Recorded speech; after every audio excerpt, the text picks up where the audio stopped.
voy a retomar con este tema, con la parte de cómo evaluamos económicamente las medidas de eficiencia energética.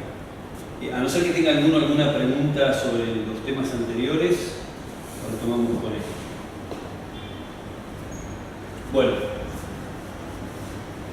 la que sigue. ¿Más? Ahí está. En principio, cuando nosotros queremos evaluar una medida de eficiencia energética,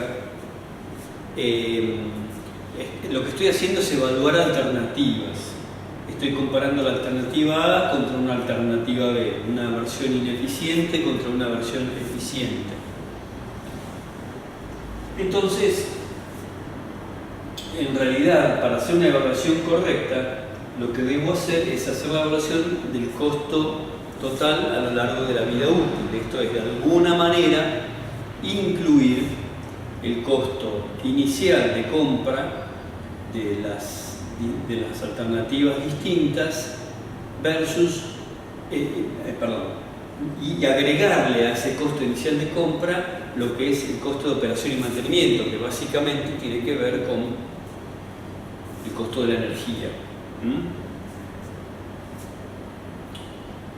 Yo les voy a dejar esto como para que tengan, voy a pasar rápidamente cuáles son los elementos que deben tenerse en cuenta y están las ecuaciones para que ustedes, al que esté interesado, pueda hacer un cálculo, o si no, podemos profundizarlo si nos consultan específicamente. Pero ¿qué es lo que tiene que intervenir? Bueno, en principio tenemos el costo del artefacto y de la instalación. Ese es el primer elemento. Los costos pueden ser distintos, ya sea porque las tecnologías son distintas y también porque puede ocurrir que la instalación propiamente dicha de la alternativa tenga un costo distinto que la de la convencional. Entonces, costos iniciales. Y después tenemos los costos de la energía a lo largo de la vida útil. El costo de la energía va a depender de la tarifa que exista en cada uno de los lugares. Va a depender de la tarifa de la distribuidora o de la cooperativa que estaban haciendo ustedes de energía eléctrica, por ejemplo. Este costo de la energía, entonces, es variable, va a depender del lugar, y a su vez, en las instalaciones más grandes, ustedes tienen un costo de potencia. O sea, cuál es la potencia máxima que toma la instalación, ustedes la tienen que pagar además con un cargo diferente que el de energía. ¿Sí? Entonces, en instalaciones grandes, un edificio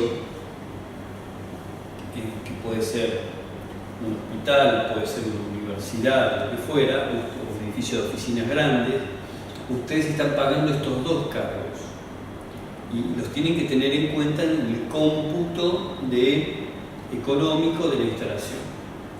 Después hay costos de mantenimiento y costos de mantenimiento, y luego está otro elemento muy importante para hacer el cálculo económico, que es la tasa de descuento, con lo que ustedes van a hacer la cuenta. Porque ¿qué es lo que ocurre acá? Ustedes tienen un gasto inicial y luego tienen una instalación que va a funcionar, supongamos, 10 años. Y la energía la van a estar pagando año tras año. O sea, los costos y los costos de inversión y de la energía y de la potencia están ocurriendo en diferentes momentos en el tiempo, para lo cual van a tener que aplicar una tasa de descuento. ¿Para qué? Para que de alguna manera todo eso se traiga al valor presente. Entonces, esta lámina parece complicada, pero si ustedes la ven con detenimiento es simple. Fíjense, acá, ¿cuál es la situación que ocurre normalmente en una alternativa de este tipo? Tienen inversiones, este es el costo de la alternativa eficiente y este es el costo de la convencional. Hay un delta de inversión entre las dos inversiones. Normalmente, y no siempre es así, la eficiente es más cara que la convencional. Y después tienen un delta de operación y mantenimiento. tienen que tener en cuenta, que es la energía que consume la convencional menos la energía que consume la eficiente. La energía que consume un modo convencional es mayor que la energía que consume un modo eficiente por el precio de la energía. Lo mismo la potencia que demanda un sistema convencional es mayor que la potencia que demanda un sistema eficiente. Entonces, esa diferencia la tiene que multiplicar por el precio de la potencia. Y a su vez, puede haber variación en los otros costos, y esto tiene mucho que ver con los municipios, quiero decir, hay muchos ejemplos de esto, fundamentalmente en los municipios. ¿Cuáles son las variaciones de los costos? Bueno, tienen que ver, por ejemplo, por mantenimiento de reemplazos. Cuando ustedes cambian un sistema de luminarias, de alumbrado público, por un sistema convencional, sodio, supongamos, por un sistema de LEDs, el LED tiene una vida útil mucho mayor. Quiere decir que lo van a tener que reemplazar menos veces que lo que van a tener que reemplazar una lámpara de sodio o una lámpara incandescente o lo que tengan en el lugar. Entonces, hay además del beneficio de la reducción del consumo de energía, de la reducción de la potencia, hay un beneficio que tiene que ver con que reducen el mantenimiento. Y puede ser significativo, porque el mantenimiento de los sistemas de iluminación de alumbrado público. Otro ejemplo es la semaforización, los semáforos. Si ustedes cambian los semáforos de lámparas de LED por lámparas LED, el mantenimiento es mucho menor, ¿sí? La frecuencia de reemplazo. Entonces, eso hay que computarlo. En grandes instalaciones, cuando estamos hablando de cientos de lámparas o de una gran cantidad de lámparas, esto tiene un beneficio. Y hay muchos otros ejemplos, pero me parece que con estos dos ya queda ilustrado. Entonces, ustedes van a tener que calcular este tipo de diferencias. Y luego tienen la que sigue, una serie, ¿sí? más hasta que se complete, una serie de indicadores económicos para hacer este cómputo, que no los voy a desarrollar, están desarrollados en las láminas. Si a alguno le interesa particularmente, les puedo mandar un material o podemos ver cómo les hacemos llegar en la explicación. Pero muchos de estos indicadores económicos son los típicos indicadores de inversión en proyectos de inversión, ¿sí? Los que utilizan los proyectos de inversión, ¿sí? Valor actual neto, periodo descontado de repago, periodo sin repago, tasa de retorno, y hay otros que tienen que ver más específicamente con lo que es eficiencia. Pero todos están utilizando los mismos datos, todos usan estos datos que les mostré en la lámina anterior: los costos de compra, los costos de instalación, los costos de mantenimiento, los costos de la energía y de la potencia y la tasa de descuento, pero arreglado de manera distinta, de forma tal que cada indicador le muestra un resultado desde una óptica distinta, desde una perspectiva distinta. A veces uno usa más de uno, porque son complementarios, ¿no? Le conviene tener más de uno para ver el problema, para ver las opciones desde distintos ángulos. La que sigue. La que sigue, bueno, acá tienen la que sigue. Esa es una fórmula de uno de los indicadores, no lo vamos a desarrollar. La que sigue. La que sigue. En cuanto a los costos tecnológicos, lo que me interesa que les quede también claro es que hay un amplio rango, dependiendo del aparato en cuestión que estemos hablando, hay un amplio rango de diferencias de costos. Por ahí el ejemplo más extremo en general es el de las lámparas, en donde una tecnología ineficiente es bastante más barata que una tecnología eficiente. Una lámpara incandescente es bastante más barata que una lámpara LED. Aunque esto si ustedes siguen el tema o están en el tema, habrán visto que los costos de la lámpara LED están bajando enormemente. El costo de producción de una lámpara LED en China es de $1 o menos de $1. O sea, imagínense ustedes cuánto se sobrecarga hasta que llega al consumo final y cuánto va a bajar en el futuro ese costo.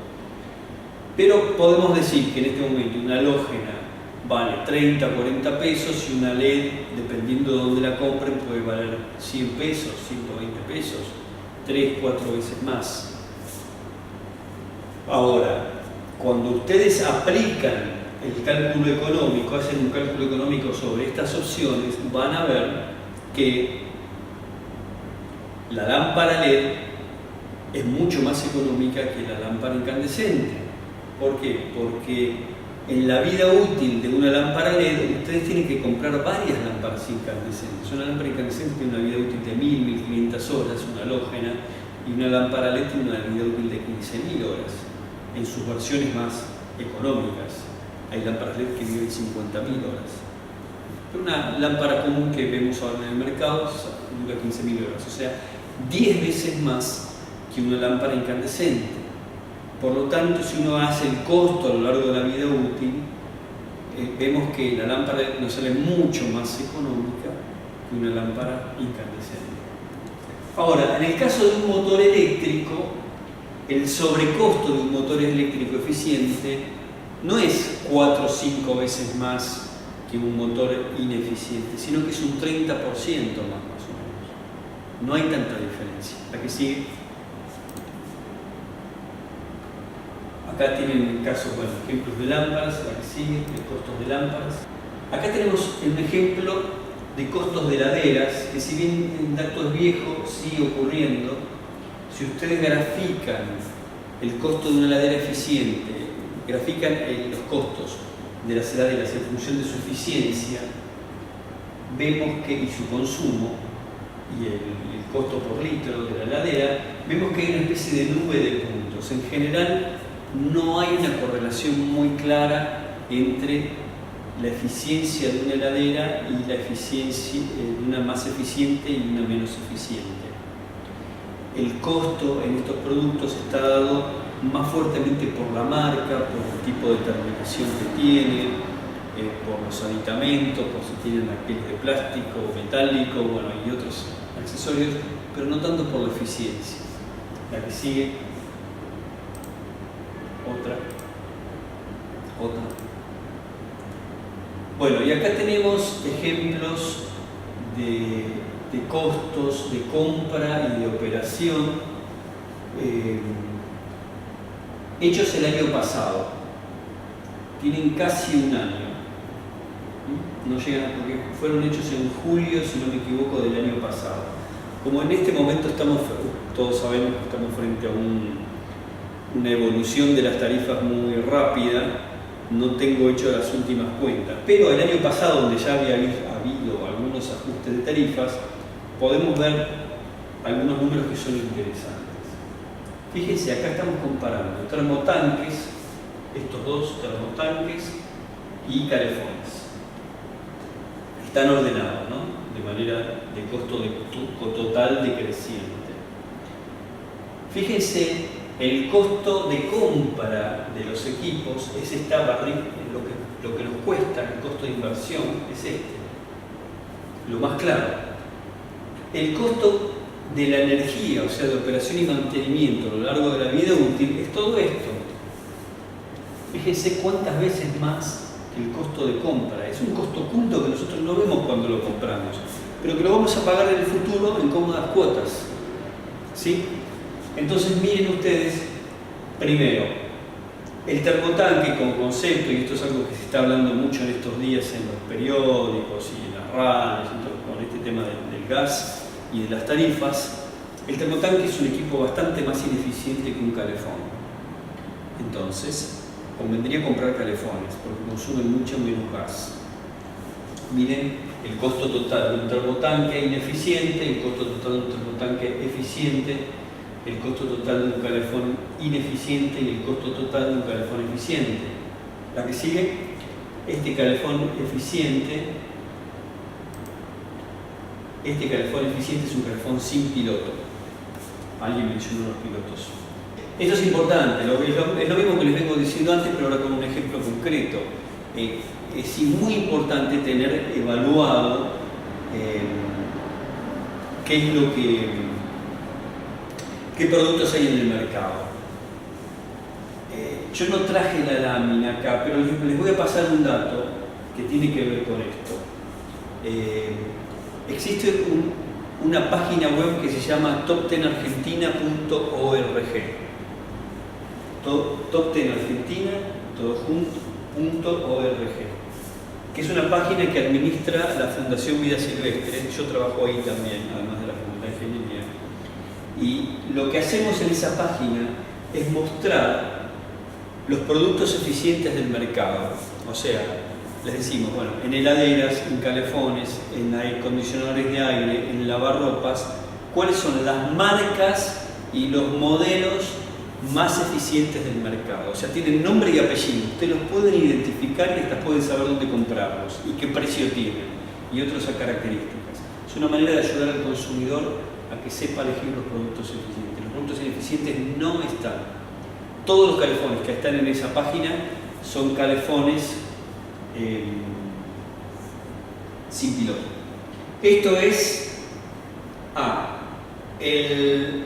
cuánto consume un acondicionador de aire versus, en términos energéticos, un acondicionador de aire. Modo calor versus un tiro balanceado. Fíjense, la quinta parte menos de energía. A ver, seguí. El ahorro es de un 80%. La que sigue. Este es un cálculo que, les repito, ahí está el dato, en junio del 2017. Yo no sé cuánto estará dando ahora. Así que, pero lo que daba en ese momento, cuando hice la cuenta, era que calefaccionarse con electricidad en Cava, en Buenos Aires, fíjense, este es el aire acondicionado, y esto era calefacción con tiro balanceado. El costo total a 10 años era menor el del aire acondicionado que el del tiro balanceado. Habría que hacer nuevamente estas cuentas. Pero es interesante saber que es así. Era así, la que sigue. La que sigue.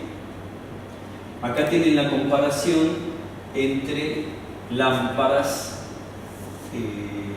incandescentes.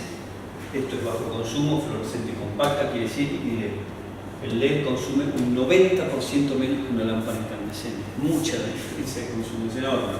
Y tiene 15.000 horas de uso. ¿A qué sigue? Y estos son los costos totales en 15.000 horas de uso. Fíjense que en 15.000 horas de uso, también en valores del año pasado, el LED valía la cuarta parte que una lámpara halógena incandescente. Entonces uno se lo compra, acá por supuesto el precio de la halógena es más alto que el del LED, porque acá estoy comprando 10 halógenas, acá estoy comprando un LED, ¿no? Por eso es que da más alta, y en energía por supuesto. Pero esta es la cuenta que tenemos que hacer. Esto es lo que tenemos que hacer, y yo estoy hablando de los elementos más simples. Lo mismo deberíamos hacer cuando aislamos un edificio, cuando cambiamos a doble vidrio, o la intervención que hagamos que tenga que ver con el consumo energético. Cosas que tal vez hace 2 años no eran convenientes, habría que reevaluar en este momento, porque las tarifas, en la medida en que se van subiendo y van adoptando otro valor, comienzan a justificar un montón de opciones que antes no eran viables desde el punto de vista económico. Aquí sí. Bueno, entonces, al anterior, 75% menos, ¿sí? Entre de consumo de energía, de costo total, perdón, entre un LED y una halógena incandescente. Aquí sigue.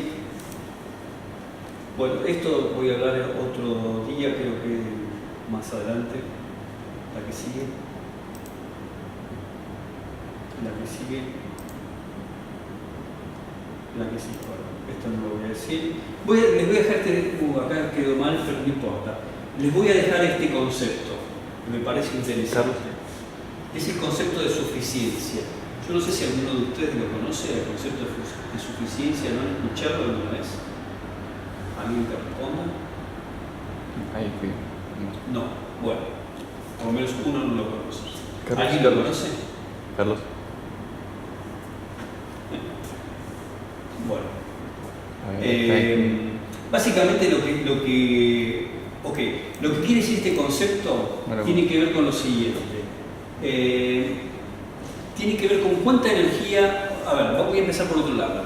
El concepto de eficiencia que nos dice, bueno, de cuál es la forma óptima de obtener un determinado nivel de servicio con el menor consumo energético. ¿Sí? Ahora, yo puedo ser muy eficiente, pero así todo seguir consumiendo cada vez más energía. ¿Por qué? Porque somos más, o porque lo que yo gano en eficiencia lo pierdo porque uso aparatos cada vez más grandes. Por ejemplo, típico ejemplo de los televisores. Yo puedo tener un televisor LED moderno, es muchísimo más eficiente que un televisor de los viejos de tubo de rayos catódicos, aunque sea transistorizado, aunque haya sido de la última generación de tubo de rayos catódicos. Es mucho más eficiente. Pero ¿qué pasa? Ahora el televisor LED se compra por metro cuadrado. 10 metros cuadrados de televisor, 20 metros cuadrados de televisor, ¿no? Las pantallas son de 50 pulgadas, 70 pulgadas, cada vez más grandes. Entonces lo que yo gano en eficiencia lo pierdo en tamaño. Otro ejemplo puede ser los automóviles, otro ejemplo puede ser las casas. Hay una tendencia, si se puede, por lo menos en algunos países, a usar casas cada vez más grandes, que necesitan más calefacción, más refrigeración, etc. Entonces hay una cuestión, la suficiencia marca esto, marca qué tamaño de artefactos necesitamos para estar satisfechos. ¿Cuántas pulgadas va a tener que tener el televisor para que nosotros estemos realmente satisfechos con el tamaño del televisor y no estemos buscando tener uno todavía más grande que consume más energía? Es un límite absoluto, no relativo. Ese es el concepto que hay detrás de suficiencia. Yo cuando me acuerdo de salir la televisión color, era chico, mi abuelo se le había comprado una, tenía un monitor que debía ser, no sé, de 14 pulgadas. Y estábamos todos felices viendo el mundial, ¿sí? El televisor, los primeros televisores colores de 14 pulgadas.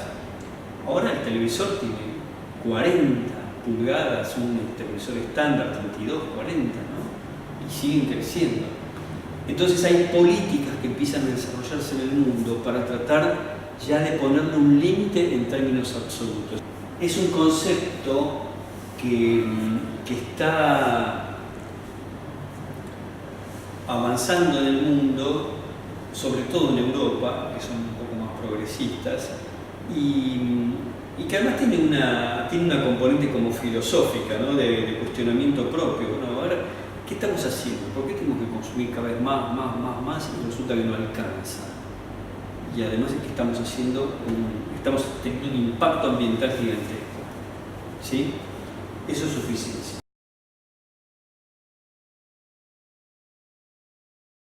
Es un caso, no tener más luz de la que se necesita.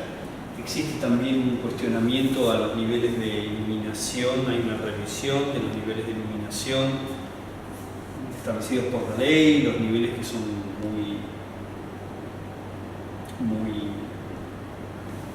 viejos, ¿no? Son de la década del 60, la ley de seguridad y higiene del trabajo.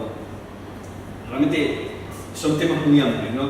Yo tengo un poco de temor de meterme en algunos temas que se hagan muy largos y nos desvíen, pero mismo los niveles de iluminación del alumbrado público a veces parecen excesivos, se justifica a través del tema de seguridad, ¿no?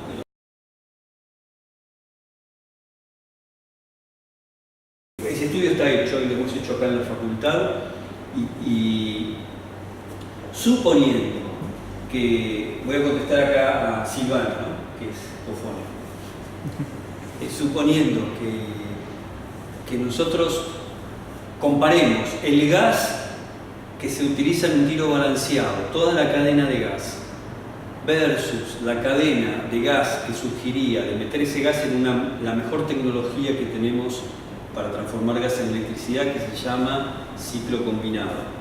Meter ese gas en un ciclo combinado y luego llegar hasta el acondicionador de aire, tenemos que, aún así, considerando toda la cadena, el gas que consumimos en la central es la mitad, ya no es la quinta parte, es cierto, pero es la mitad que es lo que consumimos con el tiro balanceado, y las emisiones proporcionalmente también son la mitad.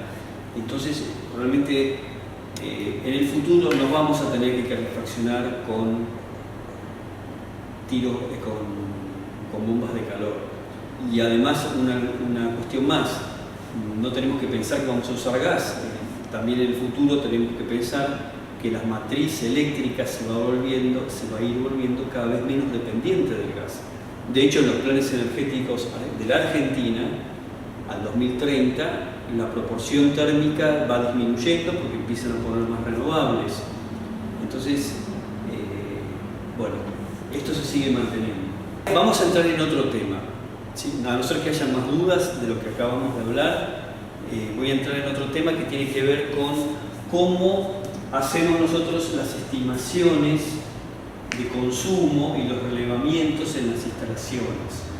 Es un tema muy interesante, muy amplio. Yo voy a tratar de focalizarme a lo que a ustedes les importa más, pero les voy a dar el concepto general.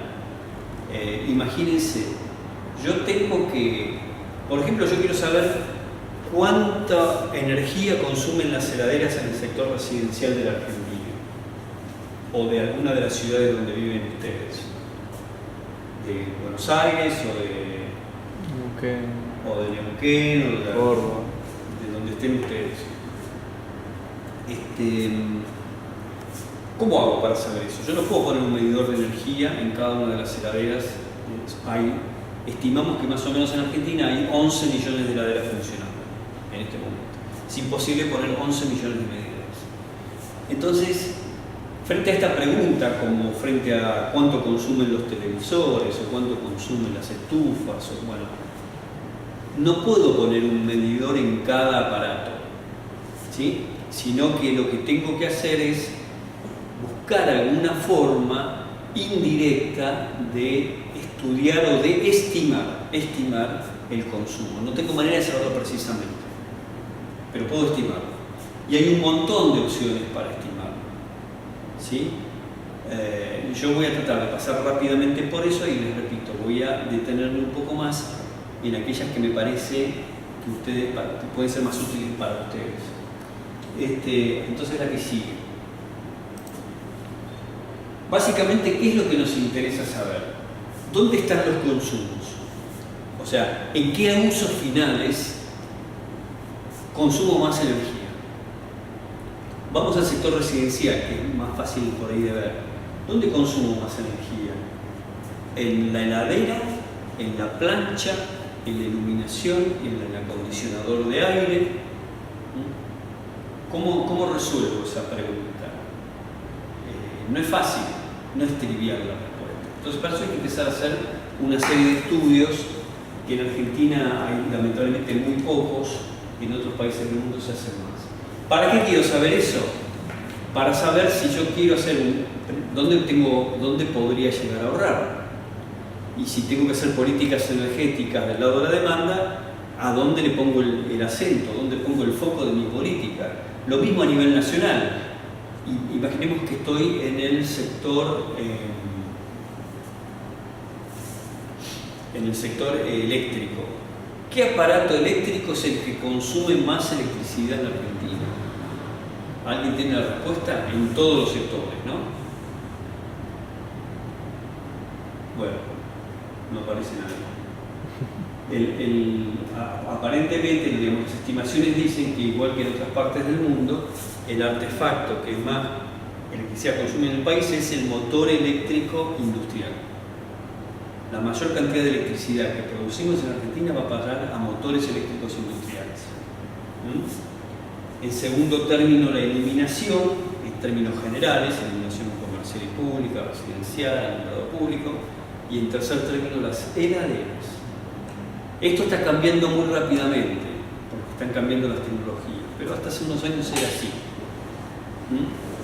Entonces, ¿cómo sabemos? ¿Cómo podemos llegar a ese número?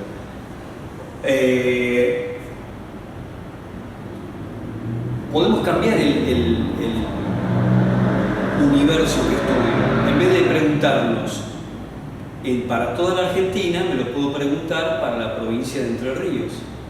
¿Cuál es el elemento que consume más energía en la provincia de Entre Ríos?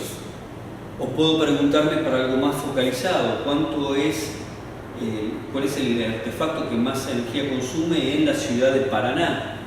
¿No? Y así sucesivamente. O ¿cuál es el elemento que más consume energía en la Facultad de Ingeniería de la Universidad de Buenos Aires?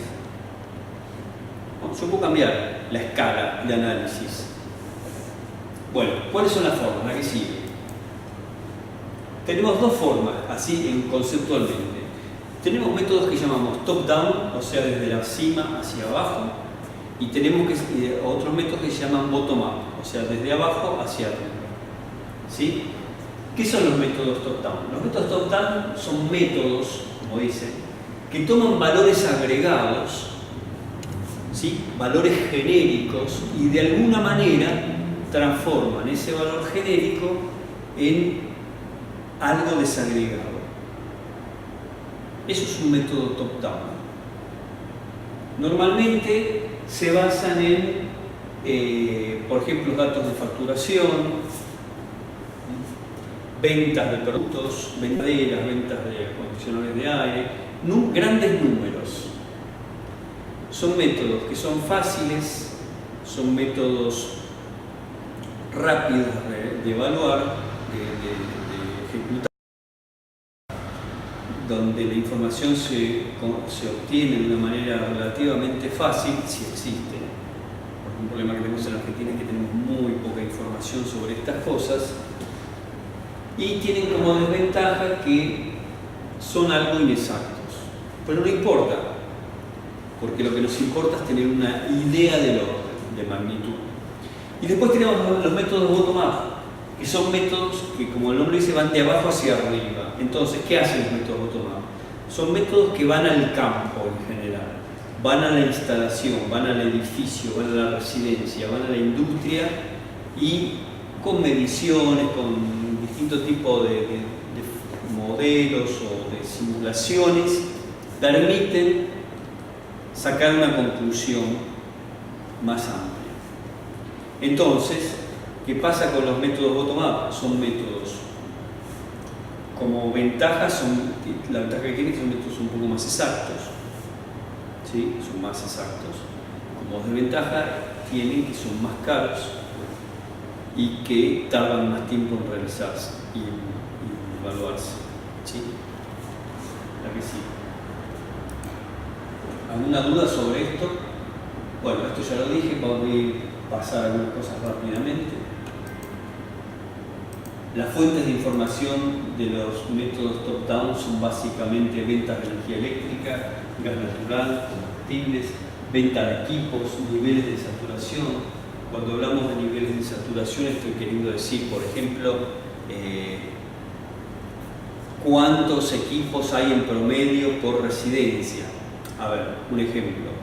En promedio sabemos que en Argentina prácticamente el nivel de saturación de heladeras en el sector residencial es del 100%. Habrá algunas casas que no tienen heladeras, habrá alguna casa que tiene más de una heladera, pero más o menos tenemos 100%. Ahora, si vamos al nivel de saturación de televisores, posiblemente el nivel de saturación de televisores sea de 150%. Y si vamos al nivel de saturación de computadoras, bueno, depende de la región, por supuesto, pueden ser más del 200%. A veces sirve como información compararnos con otros países, con ciertos cuidados, ¿sí? otras ciudades. Y acá tienen una lista larga, yo no voy a detenerme en todos los elementos de la lista, sí en algunos, pero hay muchos métodos top-down. La que sigue, como ven, hay como 10 por lo menos, son los más comunes. La que sigue. Bueno, este es uno de los métodos para conocer el consumo por usos finales, que se llama categoría tarifaria del sector. Tal vez ustedes tengan claro esto. Hay información respecto a los consumos por sectores que dan las distribuidoras o da ADERA, que es la Asociación de Energía Eléctrica de la República Argentina, que nos da datos por jurisdicción del consumo de energía, en este caso es energía eléctrica en el sector residencial, comercial, industrial, alumbrado público, riego, tracción eléctrica. Entonces, de esta tabla, en este caso particular, por ejemplo, yo del sector residencial, del comercial, del industrial, no puedo sacar ninguna conclusión, porque me está dando el consumo de energía en el sector residencial, que está constituido por un montón de usos finales. Y a mí lo que me interesa es entender el consumo por usos finales. Entonces, para ese tipo de sectores no puedo sacar conclusión.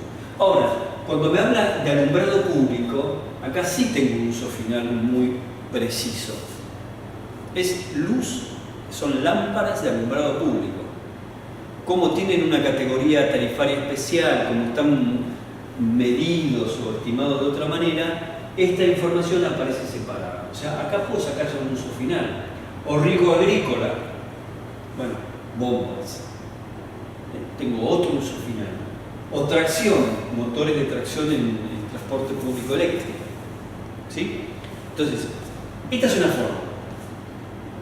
Como algunas categorías tarifarias están asociadas directamente con un uso final, es posible determinar el consumo de ese uso final.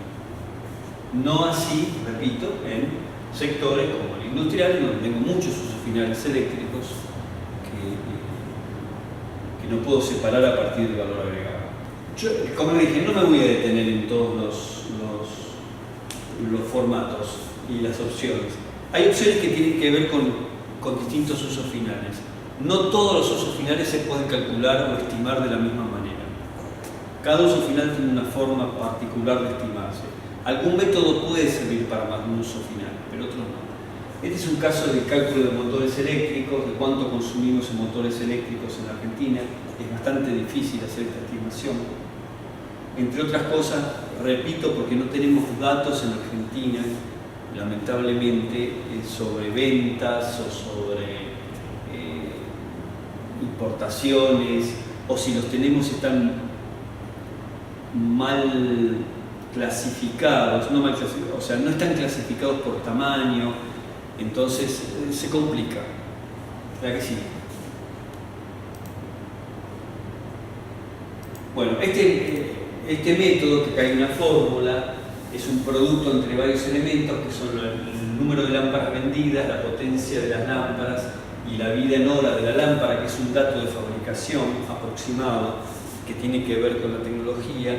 Con estos números es posible, y una formulita, saber cuánto se consume en iluminación en Argentina, con datos de ventas de lámparas y los datos propios de las lámparas, o sea, potencias y vida útil.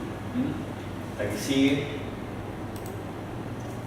Esto, bueno, acá hay un cálculo de ese método para la Argentina, hecho hace muchos años.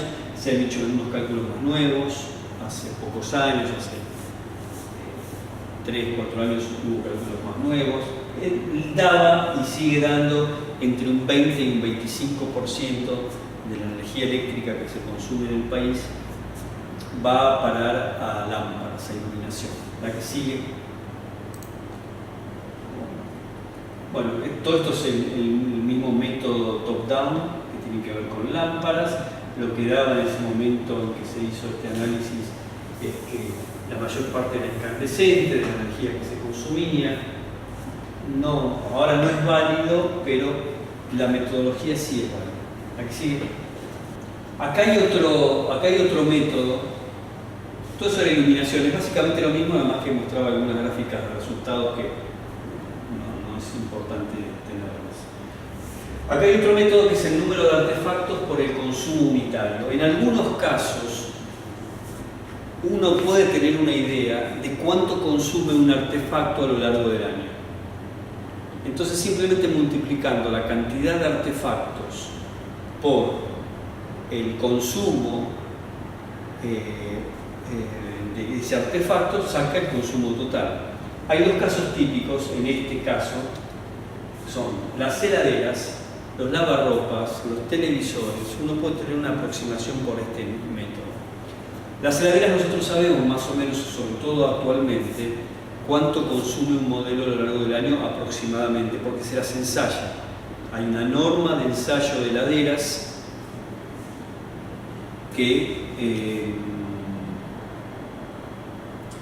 determina el consumo después de un ensayo de 2 días en condiciones que más o menos representan una condición estándar en el sector residencial argentino. Digo más o menos porque sabemos que esto es muy variable, depende de cómo ustedes usen la heladera, depende de en qué lugar esté ubicada la heladera, si está al lado de un horno, si está en un garage, las condiciones de funcionamiento son muy distintas. Pero podemos tener una idea del orden. Lo mismo con los lavarropas, más o menos podemos saber cuánta energía consumen por ciclo de lavado. Entonces, en función de la cantidad de habitantes y las pautas de lavado, uno puede tener una aproximación de cuánto consume un lavarropas a lo largo del año. Entonces, estos números nos permiten hacer algunos cálculos y tener una noción que puede ser útil. Por ejemplo, sabemos que en general, o en particular para la Argentina, los lavarropas no representan un consumo importante. Por más que se hable mucho o que parezca que consume mucha energía, no consume mucha energía porque el lavarropas sobre todo consume cuando calienta el agua. Y como en general en Argentina no lavamos con agua caliente, lavamos con agua fría, entonces el consumo del motor del lavarropas, que funciona un poco y no funciona constantemente, sino funcionará, depende de cada casa, algunos días a la semana, no es un consumo importante. Puede sí que sea un consumo importante de agua, pero no de energía eléctrica. En cambio, la heladera es un consumo más importante, ¿sí? La plancha, de la cual se habla mucho, cada vez se usa menos, es cierto, tampoco es un consumo importante. Hay mitos en cuanto al consumo, ¿no? Mucha gente dice, lavarropas, la plancha, y no, son mitos. No consumen ni nunca consumieron mucho en términos de energía a lo largo del año. Esto es un resumen de Estados Unidos. ¿Ahora que sí? No toqué la pantalla. Ahí está. Es un zoom de lo que veíamos antes, de la parte de arriba. Fíjense ustedes, ¿qué es lo que figura acá? Distintos tipos de edificios. Dice oficina pequeña, oficina grande, minorista, restaurante, escuela, universidad, centro de salud, etc. Y les dice cuánto consume por año y por metro cuadrado en iluminación interior, iluminación exterior, equipamiento de oficina, refrigeración, cocción, calentamiento de agua, etcétera, etcétera. ¿Sí? ¿De dónde sale esto? Bueno, esto sale de estudios que tienen ellos, sistemáticos, representativos, muestras estadísticas representativas de muchos edificios, en donde caracterizan a cada función de edificio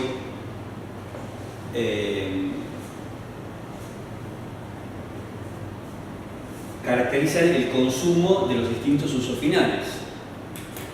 Y en promedio, cuánto es lo que consumen por metro cuadrado y por año estos usos finales.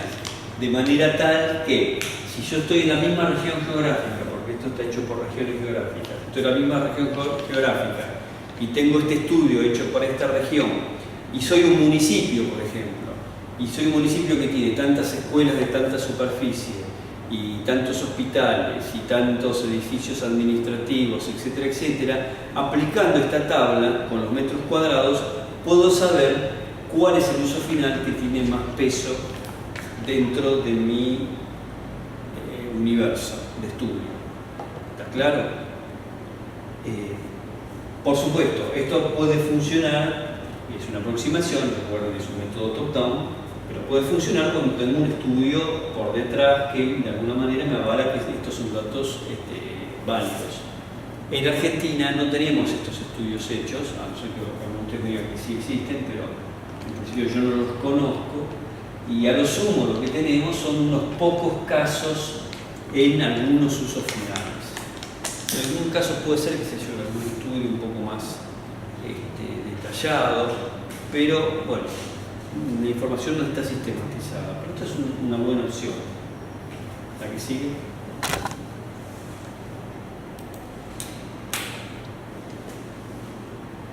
Este es otro caso muy interesante.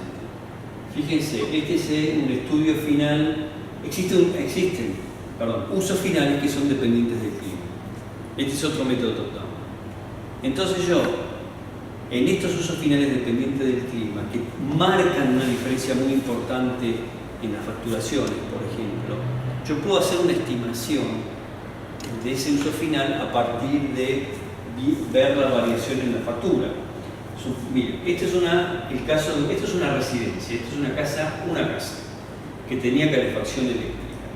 Entonces, ¿qué tienen ustedes? Acá tienen los años, ¿sí? Los meses del año, 2 años, 3 años, y ustedes lo que pueden marcar acá es que en los meses de invierno hay un pico de consumo, ¿sí? Debido a la calefacción, y pueden establecer una línea de base en donde saben que representa aproximadamente el consumo en aquellos meses en donde no hay calefacción ni refrigeración. Esta casa no tenía refrigeración eléctrica.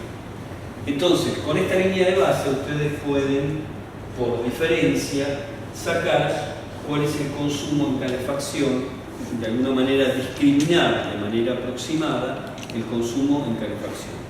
¿Se entiende? La que sigue. Lo mismo pueden hacer, y de hecho lo hemos hecho en algún momento para los edificios de la Administración Pública Nacional, de la APN. Lo mismo pueden hacer ustedes si toman muchos edificios públicos y los plotean o los grafican de esta manera, y si los edificios tienen, en el caso eléctrico, ¿no? Climatización eléctrica, supongamos acondicionamiento de aire, entonces podemos más o menos tener una idea de cuánto representa el acondicionamiento de aire haciendo este ejercicio, estableciendo una línea base y por diferencia sacando lo que representa la refrigeración. ¿Sí? No sé si está medio oscura esta, pero bueno, supongo que la deben ver. Esto es México, Ciudad de México, no Ciudad de México, sino 2 regiones de México. Una con un clima templado, que es el consumo de energía eléctrica en 2 regiones de México, en 2 distribuidoras eléctricas de México, una con clima templado y otra con un clima cálido. Fíjense, clima templado y clima cálido.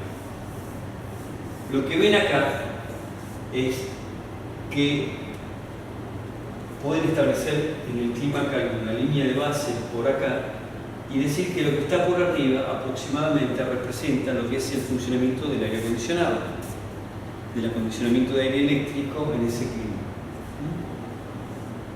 Uso final dependiente del clima. Esto es gas. Consumo específico de gas residencial en Argentina, o sea, consumo por residencia al norte del río Colorado. No es Patagonia esto, al norte del río Colorado. Fíjense qué interesante. El eje de las X, el eje de las abscisas, es temperatura. Y el eje de las Y es consumo específico. ¿Qué vemos acá? Esto representa, estos puntos representan el consumo en función de la temperatura. Cuando baja la temperatura, el consumo crece. Esta es una primera observación como obvia, pero miren cómo se pueden sacar otras conclusiones de esto. En esta parte, desde los 30 hasta los 20, nosotros podemos decir que no hay calefacción. ¿Cuáles son los 3 usos de gas en el sector residencial: calefacción, cocción de alimentos y agua caliente. 3 usos: calefacción, cocción de alimentos y agua caliente. La calefacción solamente aparece por debajo de los 20 grados. Entonces, entre los 20 y los 30, o entre los 30 y los 20, nosotros vemos que hay una leve tendencia creciente, ¿sí?, que representa el consumo de gas para calentar agua y para cocinar, que también depende de la temperatura, pero en menor grado, en mucho menor grado, ¿sí? Y es un consumo lineal. Y acá tienen la pendiente de ese consumo. Se lo llama acá consumo base. Yo no sé cómo lo están viendo ustedes en la computadora, porque acá sale todo mezclado. Así lo ven. ¿Todo mezclado? Sí, igual. Bueno, acá dice consumo base. Se ve igual que tu pantalla. Ok, gracias. Consumo base es todo esto que está por debajo de esta línea. Representa el agua caliente y la cocción. Ahora, a partir de los 20 se empieza a despegar esto de esta línea de base, que es la calefacción. Es lo que empieza a funcionar cada vez más fuertemente debido a la calefacción. Y lo interesante como dato es que esta calefacción representa, por supuesto que esto varía con los años, dependiendo de la rigurosidad del otoño y del invierno, pero esto varía, esto es promedio, repito, al norte del río Colorado. Es aproximadamente un 50% o un poquito más de un 50% de todo el gas que consumimos en el sector residencial de la Argentina va a parar a los tiros balanceados o los artefactos de calefacción. Miren qué interesante, ¿no? Cómo con un método agregado nosotros podemos sacar una conclusión respecto a un uso final. ¿A que sí? Bueno, esto es lo mismo mostrado de otra forma. Acá en vez de haber temperatura ahora están los meses del año, la que sigue. Y esto es lo mismo, digamos, el consumo por residencia.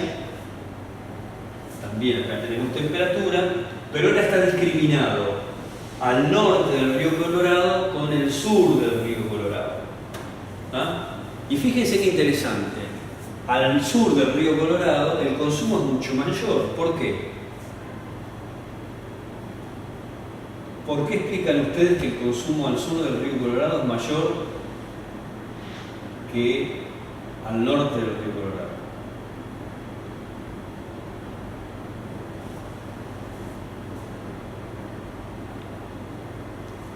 No hay explicación. No hay valientes. ¿Eh? No hay valientes. No hay valientes. Bueno, porque obviamente, o sea, la respuesta obvia dice, bueno, hace más frío. No, no. Pero lo que estamos viendo acá es que estamos hablando de la misma temperatura exterior, ¿no? La temperatura exterior a 20 grados, en el norte consume menos que en el sur. Lo mismo a 15, lo mismo a 10. Tiene que ver con una cultura, pero tiene que ver con que si ustedes van a la Patagonia, y si a alguno se le ocurrió llevar un termómetro, no hace falta llevar un termómetro, los ambientes en invierno están calefaccionados a 26, 27 grados. Uno entra a un hotel y adentro de la habitación hay 27 grados. Y en verano en muchos lugares no apagan la calefacción, y esto es, no estoy exagerando, es así, producto de que tuvieron un gas muy barato durante mucho tiempo, ¿no? Es muy llamativo este fenómeno y es muy interesante. Estas fuentes en Vergas son datos oficiales, digamos. El nivel de servicio es excesivo. El nivel de servicio es excesivo. Ahora hay mucho debate, y a mí me interesa ese debate, ¿no? Mucho debate cada vez que aparece el presidente y dice hay que abrigarse más en las casas, en el invierno. Bueno, independientemente de lo que piense cada uno, yo creo que es una parte que tenemos que revisar, ¿no? Cómo nos comportamos nosotros con respecto al uso de energía, que no no es gratis. Bueno, la que sigue. Y esto es interesante, podemos comparar lo que ocurre en la Argentina con lo que ocurre en otras partes del mundo. Esto es Argentina, la línea tendencial, estos son los puntos rojos, redondos, son los que están al norte del río Colorado. Fíjense, los triángulos son los puntos, o sea, ¿esto qué está indicando? Perdón, cuánta energía consumimos por metro cuadrado y por año en calefacción. ¿Sí? Está normalizado. Fíjense cómo se despegan los puntos del sur por metro cuadrado, y estos son los grados días, o sea, es el nivel de frío. Yendo hacia acá tenemos cada vez más frío, ¿no? Por eso es que el sur aparece por esta parte, porque hace más frío obviamente al norte del río Colorado. Pero bueno, además de que se van de la tendencia, porque esta tendencia tendría que ser una línea, es lineal, o sea, físicamente debería ser una línea, comparemos con lo que ocurre en otros países para los mismos niveles de frío o mayor nivel de frío. El consumo por energía, por metro cuadrado y por año es mucho menor. Tiene que ver con muchas cosas, con el costo de la energía que tienen allá, con aspectos culturales y con normativas constructivas. ¿Sí?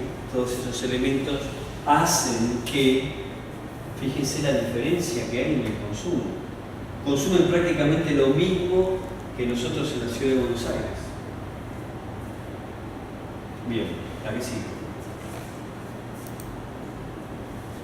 Bueno, esto ya lo vimos. Este es un método. Ya lo vimos, ¿no? ¿Se acuerdan lo de la línea? ¿Se entendió esto? Si hay alguna duda, lo explicamos mejor. Pero la idea es que con un método top-down de valores agregados, yo puedo sacar una conclusión sobre la calefacción, variando este nivel. Ciudad de Buenos Aires. La que sigue. La que sigue. Bueno, esto ya lo vimos. La que sigue. Esto es lo mismo para Bariloche. Como les decía antes, ¿qué pasa en Bariloche? Una región más fría que Buenos Aires. Bueno, la temperatura media diaria de Bariloche está muy por debajo de los 20, entonces el área bajo la curva, el área bajo la recta, hasta llegar a la curva de temperatura, es mucho más grande. Entonces si yo bajo 1 grado acá, proporcionalmente, en términos proporcionales, porcentuales, la diferencia es mucho menor. Aquí sí. Entonces fíjense que en Bariloche 1 grado de temperatura de diferencia del termostato o del nivel de calefacción representa un 10% de diferencia en el consumo. ¿Sí? Cuando en Buenos Aires 1 grado de temperatura representa un 20% de diferencia en el consumo. La que sigue. Bueno, y después tenemos métodos. Otros métodos, no me voy a detener mucho, comparación con otros países, que les repito, tiene que ser hecha con mucha cautela, porque hay características que pueden ser distintas que distorsionan las cosas. Consultar con los expertos, esto parece también una cosa trivial, pero es esencial.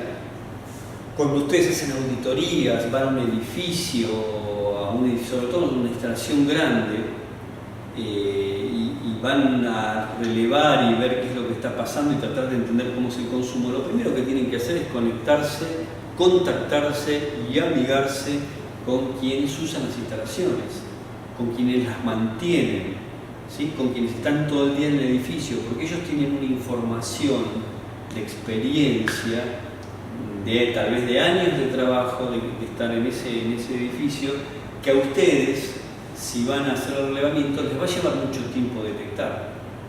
Ellos saben a qué hora se prenden, a qué hora se apagan los equipos, quién entra, quién sale, dónde están las cosas, ¿sí? Ustedes puede ser que con un tiempo accedan a esa información, pero les va a llevar mucho tiempo. O sea, es esencial cuando hacen este tipo de trabajos conectarse con esta gente. Aquí sí. que sigue. Bueno, ¿cómo estos métodos son métodos imprecisos, aproximados y que se basan en datos muchas veces que ustedes no saben, que son de dudosa procedencia, no saben si realmente son de buena calidad o son de mala calidad? Lo que tienen que hacer es tratar de validarlos o de compararlos contra algo o compararlos con otro método. En algunos casos ustedes pueden usar más de un método para hacer una estimación. Entonces,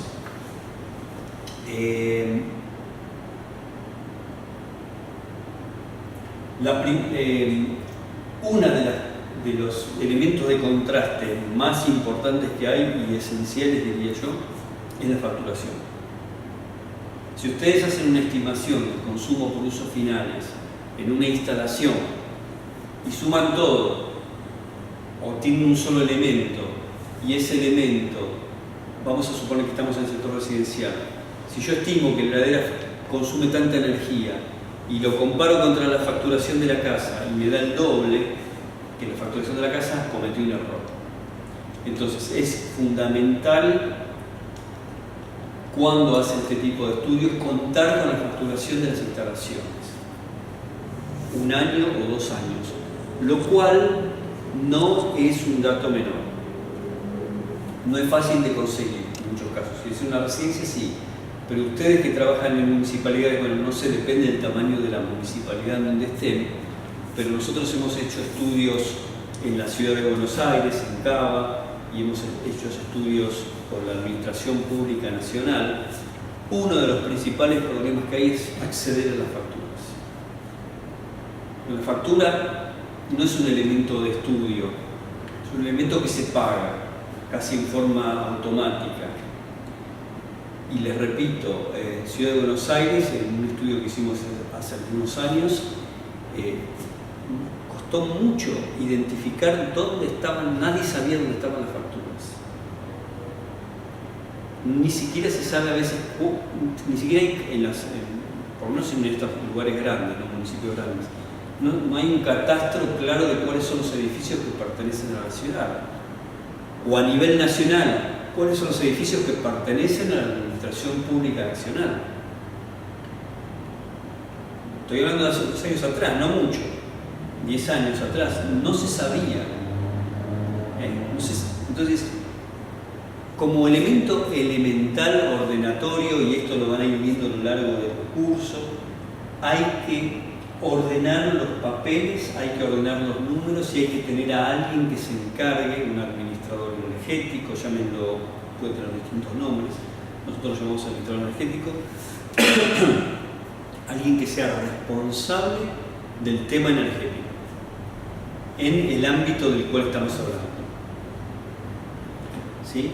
En el ámbito del municipio. Ahora, si el municipio es muy grande, puede ser que se necesiten muchos administradores energéticos. Imagínense, Cava tiene 1000 edificios. 1000 edificios. No puede haber una persona que se ocupe de 1000 edificios. Debería haber sido un coordinador. Esto se va a desarrollar después. Pero hay que dividir todos esos metros cuadrados en varias personas que vayan haciendo un seguimiento de qué es lo que pasa con la energía, por hablar de edificios. Y después tenemos los métodos bottom-up, que no son tantos. Los métodos bottom-up son métodos que permiten obtener información yendo al campo. En los anteriores no fuimos al campo, no fuimos a los edificios. Tomamos valores generales. En este caso, vamos al campo y hacemos encuestas, hacemos auditorías o relevamientos, ¿sí? Vamos a un edificio y hacemos preguntas, contamos equipos, contamos computadoras, contamos lámparas, contamos acondicionadores de aire, tomamos datos más precisos de marcas, de modelos, de tamaños, ¿sí? Eso es un relevamiento. O podemos hacer mediciones. ¿Sí? Hacer mediciones. Ponemos aparatos, en los aparatos más importantes podemos poner medidores para ver cuánto se consume. O podemos hacer simulaciones por computadora. Hay métodos, hay software que simula grandes edificios. Entonces, ustedes pueden tomar un edificio que ocupa una manzana completa, que tiene varios pisos, cargan el software con los datos de ese edificio. Cargar el software con los datos de ese edificio les puede llevar más de una semana, 2 semanas, porque tienen que poner medidas, materiales, tipos de ventana, horario de funcionamiento, personal, características de los equipos que hay dentro, espesor de paredes, etcétera, etcétera, latitud, longitud, etcétera. Un montón de datos que permiten que el software simule el funcionamiento del edificio y el consumo de ese edificio. Lleva mucho tiempo la carga de datos, son muy exhaustivos, no son fáciles de utilizar. Pero ustedes, una vez que cargan esos datos, simulan y calibran el modelo, ¿qué pueden hacer entonces? Pueden empezar a hacer cambios virtuales en un edificio. ¿Qué pasa si en vez de estas lámparas tienen lámparas incandescentes? Pongo lámparas LED. Entonces el software lo corren, el software simula un año completo de funcionamiento del edificio, horas de uso, de luz necesaria, etcétera, etcétera, y les va a decir cuánto cambia el consumo. Y también calcula la interacción entre las lámparas y el acondicionamiento de aire. O sea, si ustedes ponen lámparas LED que van a emitir menos calor, el acondicionamiento de aire en verano va a estar menos exigido. Todo eso lo calcula. Y pueden sacar diferencias. Esa es la ventaja de usar ese tipo de modelos. ¿A que sí? ¿A que sí? Bueno, acá hay ejemplos de auditorías en el sector residencial, análisis de facturación, encuestas, inspección, mediciones, la que sigue. ¿Más? Bueno. Cuando hacen este tipo de intervenciones es importante saber si la persona que les contesta, si hacen una encuesta, entiende de lo que está contestando o no tiene toda la información. Buscar no ser invasivos. Si ustedes dejan equipamiento de medición, el equipamiento de medición hay que tratar de que no sea visible, porque si no la persona cada vez que va a usar el equipo y ve el medidor dice, me voy a cuidar porque me están midiendo, entonces cambia su comportamiento. Lo ideal es que sea invisible, la que sigue. Bueno, acá tienen una muestra de una planilla para hacer un relevamiento de iluminación del sector residencial, la que sigue. Hemos hecho bastante trabajo, en una época hacíamos, ahora no, pero más. Bueno, no salen las láminas. ¿Crees que vuelve a intentar?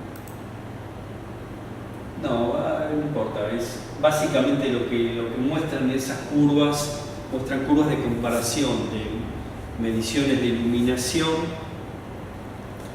y de consumo de iluminación, cambiando lámparas incandescentes por bajo consumo, con mediciones específicas y un montón de datos que salen a partir de esos informes, de esos estudios, que son bastante simples. Se necesita un poco de equipamiento muy simple que permite sacar muchos datos. La que sigue. La que sigue. Más. Todo esto tiene. Bueno, estas son las conclusiones del tema de iluminación. El tema de la iluminación es uno de los temas que se encara en las políticas de eficiencia al principio, porque es uno de los temas que más rendimiento tiene, más beneficio causa rápidamente. Entre otras cosas, porque es fácil reemplazar lámparas, porque son relativamente económicas, y porque como funcionan en la hora pico de la demanda, generan un beneficio muy importante.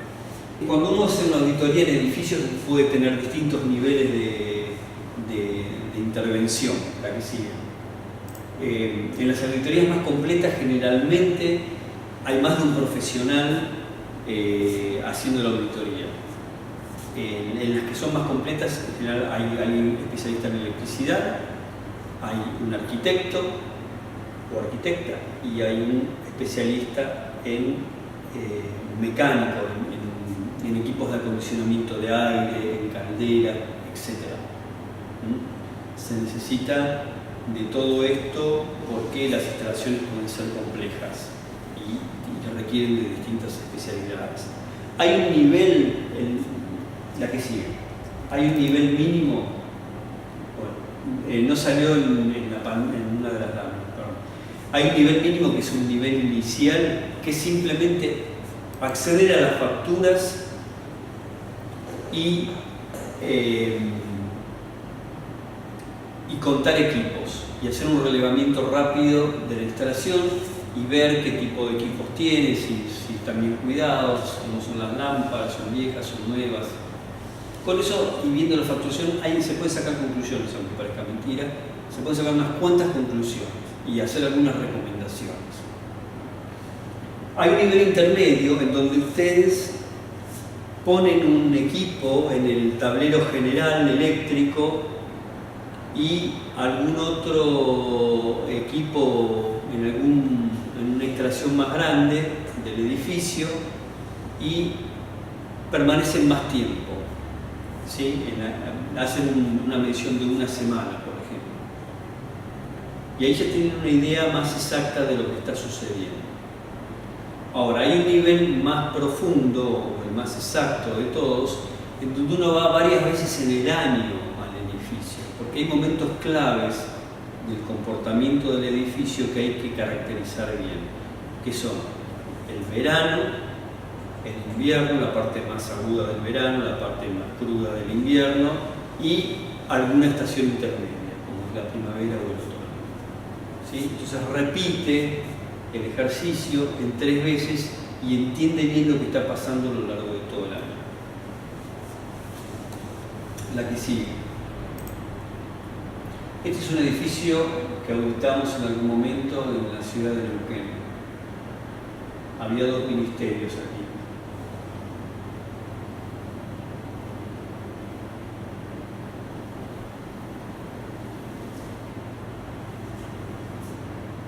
Bueno, estoy haciendo un gráfico, ¿no? En donde acá tengo consumo de energía y acá tengo, en este caso, número de aulas.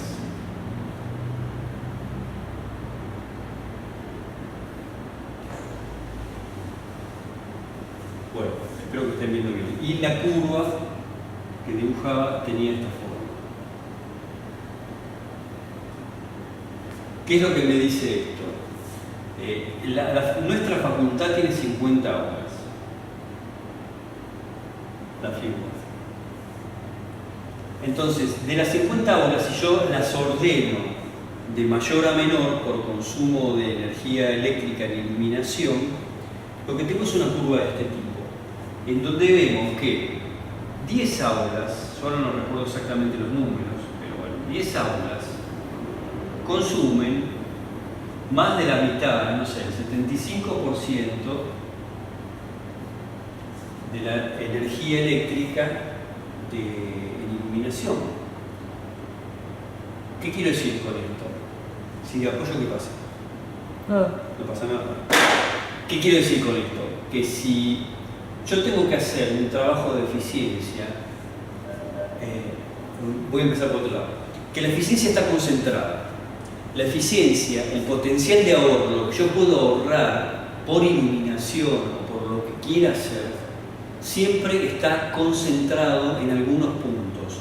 No está distribuido uniformemente en todas las instalaciones.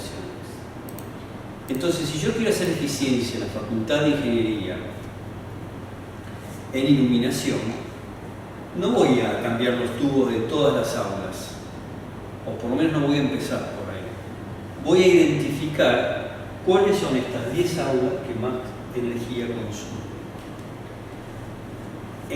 Hay un gráfico que no sé si va a salir, pero tiene la misma forma, de los 1000 edificios de Cava, de la ciudad de Buenos Aires, el consumo de energía de la ciudad de Buenos Aires. Y se daba el mismo fenómeno.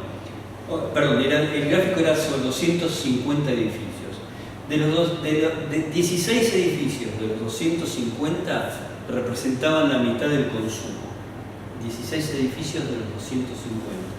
Entonces, si yo voy a intervenir y voy a hacer una acción de eficiencia, me voy a esos 16 edificios. No me conviene dispersarme, dividirme en todos los edificios, porque no vale, no tengo el mismo resultado, ¿sí? Después, si tengo tiempo y tengo recursos, avanzo sobre el resto. Pero lo importante es identificar los puntos que tienen el mayor consumo y el mayor potencial de ahorro. ¿Se entiende ese concepto? Eso es fundamental. Si ustedes van a hacer un estudio en la municipalidad o en un edificio y van sobre algo, bueno, identifiquen bien qué es lo que conviene atacar. No es necesario trabajar sobre todo, por lo menos en un principio, que normalmente no tenemos muchos recursos, tenemos que optimizarlos, hay que hacer esto. ¿La que sigue?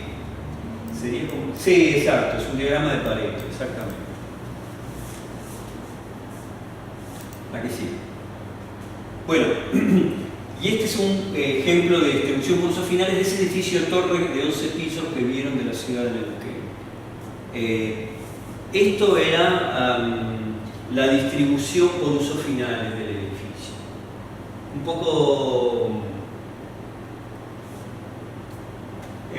poco tal vez distorsionada, porque acá aparece este consumo que era la parte de cómputos del edificio donde no nos dejaban entrar y no podíamos saber nada. Entonces es como un agujero negro esa información. Pero igual, fíjese que los usos más importantes, esta era una torre, ustedes la vieron, de 20 por 20, 11 pisos de altura. Los consumos más importantes eran el acondicionamiento de aire y la iluminación. Y el tercer punto, la computación. Es interesante ver también que esto es electricidad, ¿no? Las bombas de agua y los ascensores no representaban un consumo importante. Y este es otro mito de los consumos. Las bombas de agua, no digo que no valgan la pena estudiarse, pero no es lo más importante para atacar en un edificio. Tampoco los ascensores. Entonces, esta es la distribución de consumo por uso final, la que sigue.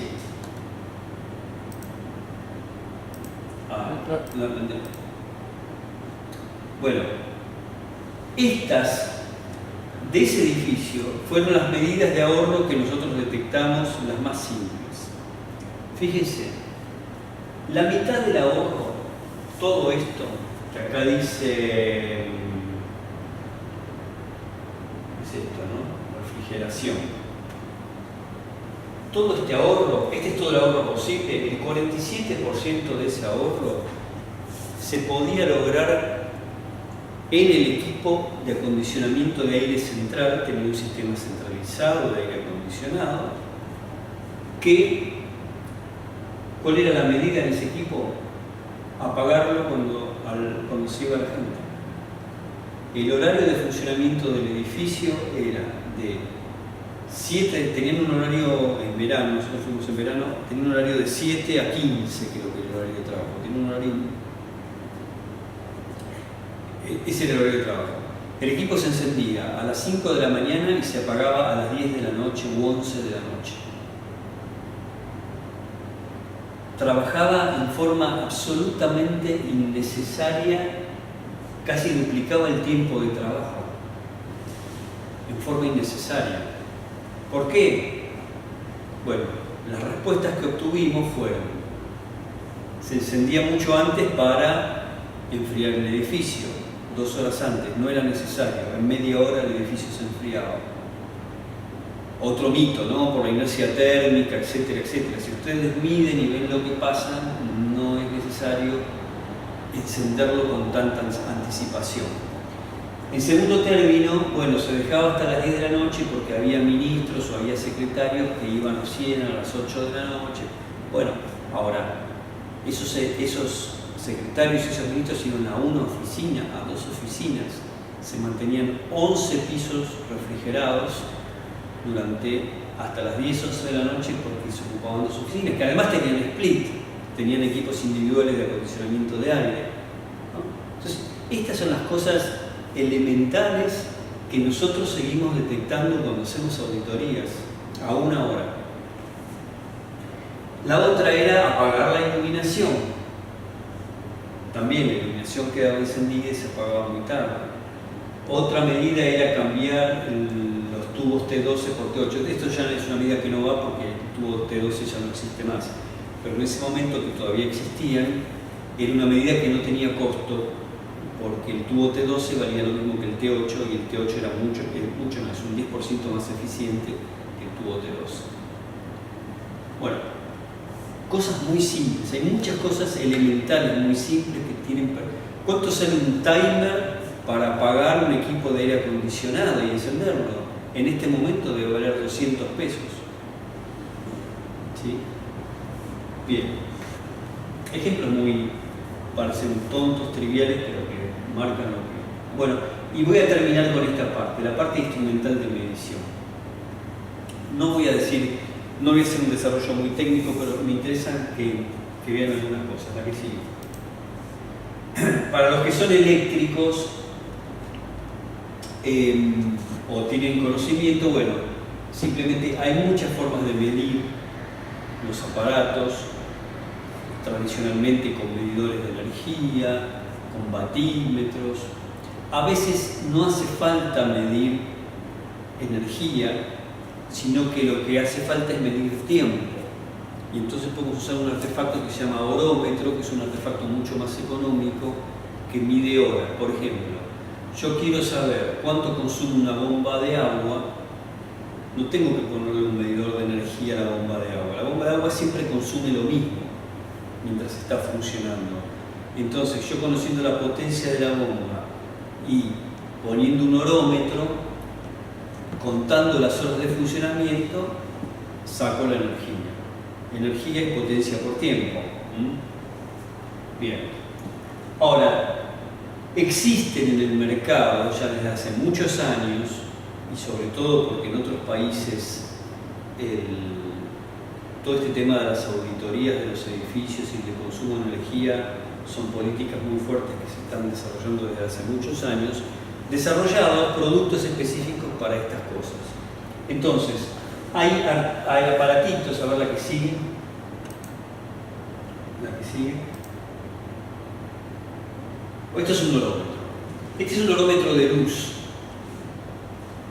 O sea, cuenta, acá tiene un sensor, por algún que acá no lo veo bien, está por acá, tiene un sensor que cuando recibe una determinada cantidad de luz empieza a contar tiempo.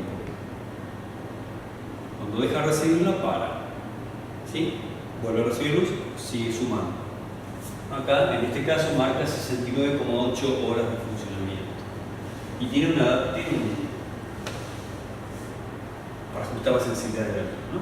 Entonces usted quiere saber cuánto tiempo se enciende la luz en un baño, por ejemplo, por decir algo, pone este horómetro, lo mete en algún lugar donde no se vea y sabe cuánto tiempo queda encendida la luz. ¿Está que sí?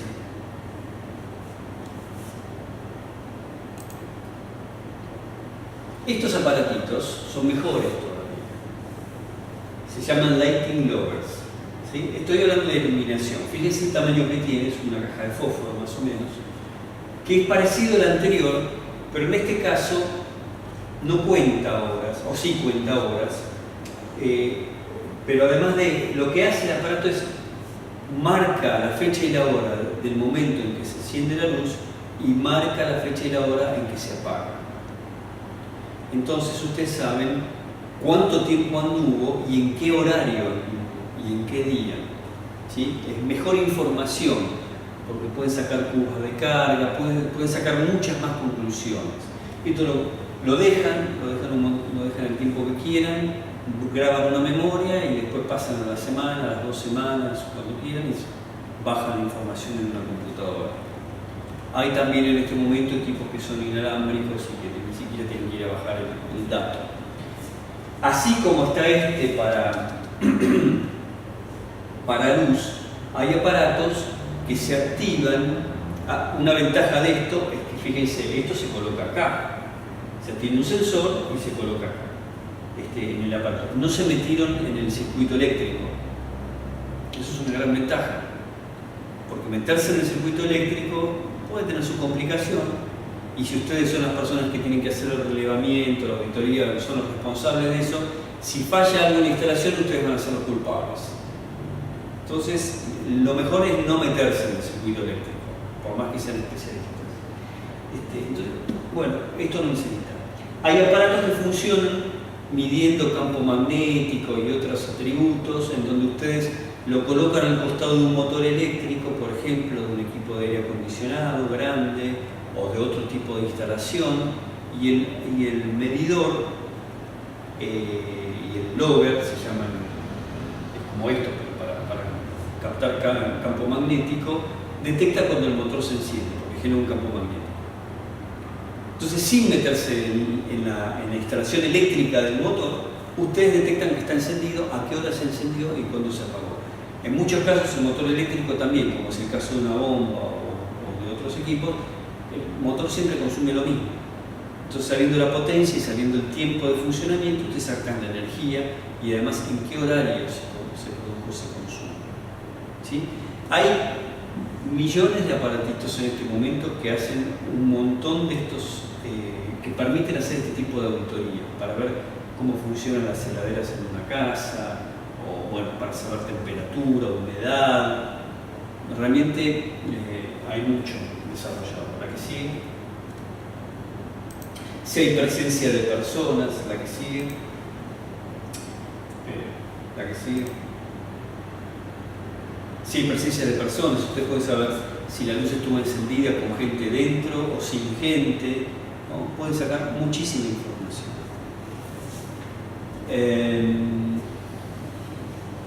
Y este es un aparato también muy interesante que se usa más en el sector residencial y se puede usar en grandes instalaciones, que se los voy a traducir, es sistema de monitoreo de carga no intrusivo. No intrusivo quiere decir que no está dentro de la casa, que no intrusivo no sé si es una palabra en castellano. No invasivo sería, ¿no? Esto está fuera de la casa, donde va el medidor de energía, se coloca este aparato y encima el medidor de energía. Entonces, ¿qué hace este aparato? Ven, acá está el medidor. Este es el aparato, que estaría acá, y este es el medidor de energía. ¿Qué hace el aparato este? Este aparato detecta y reconoce cuando se enciende un equipo dentro de una casa o de un edificio, qué es lo que se encendió y qué es lo que se apagó. ¿Sí? O sea, porque reconoce el patrón de encendido y el patrón de apagado. Es una cuestión un poco eléctrica que no me voy a poner en detalle, pero reconoce cuando se enciende la heladera, cuando se apaga la heladera, cuando se enciende el televisor, cuando se apaga el televisor, cuando se enciende una lámpara y cuando se apaga una lámpara.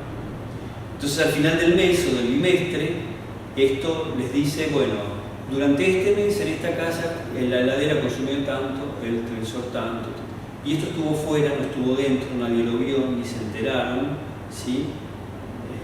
de que se estaba monitoreando eso. En el caso de grandes instalaciones, de grandes edificios,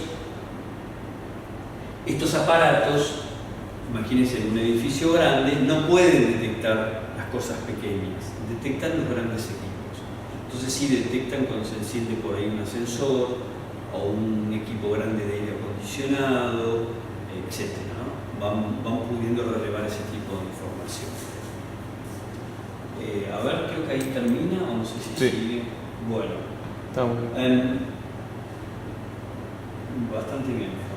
Entonces, bueno, esto más o menos es un resumen de la forma en que debe estimar.